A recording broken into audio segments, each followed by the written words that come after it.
A pleasure to meet y'all at last, and here we are with some more Nerf Secret Reveal Distance Gauge Part 2, getting more into crossbows.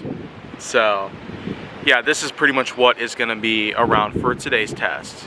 We got ourselves the Courage crossbow from the Rebel line, plus a few bolts that I have alongside, just in case we do need ourselves a bit of an accurate representation based on what these bolt blasters are capable of doing in terms of range.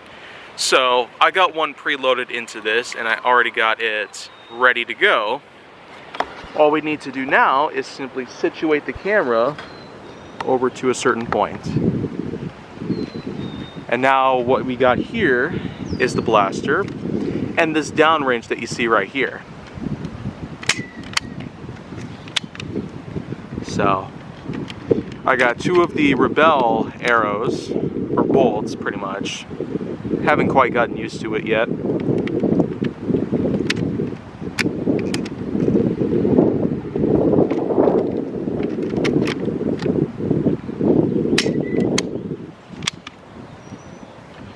Looks like it's not doing very well so far, but hey, at least I've tried this one out.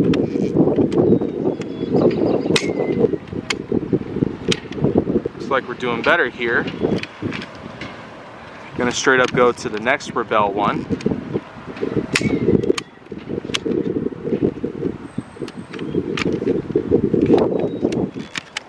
Now it's just zombie strike ones.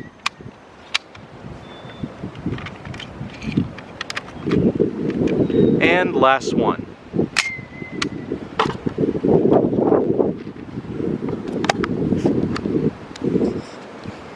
Time to start at 0 feet for today's test. And the first bolt that we have here basically lands at a pretty unimpressive 17 feet.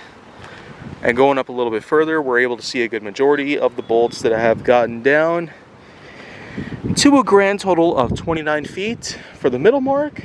And well, what we can see here at least is just the fact that there hasn't really been a lot. Minus this. Just under 34 feet. That of which is not necessarily a good shot at all.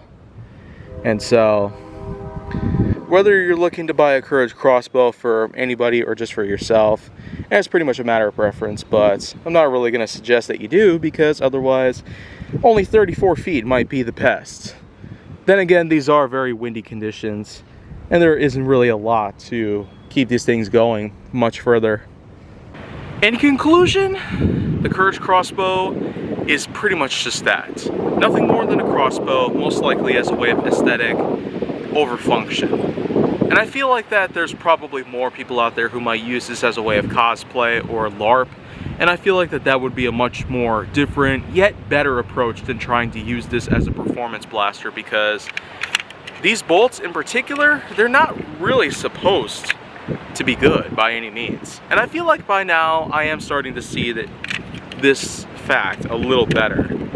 Not just through other people's eyes, but especially my own, being that I've owned practically every single version of a bolt blaster by this point. And I'm not really suggesting that anybody out there goes and just rejects these blasters, but I would just simply point out that there's a lot of options out there that you can pick from, and very few of them happen to be like this. So there's a huge majority of things out there that you really ought to look out for. So if you want to see more, go down to my channel to make sure that you like, subscribe, comment, follow me on social media, and stay on the Hollywood side.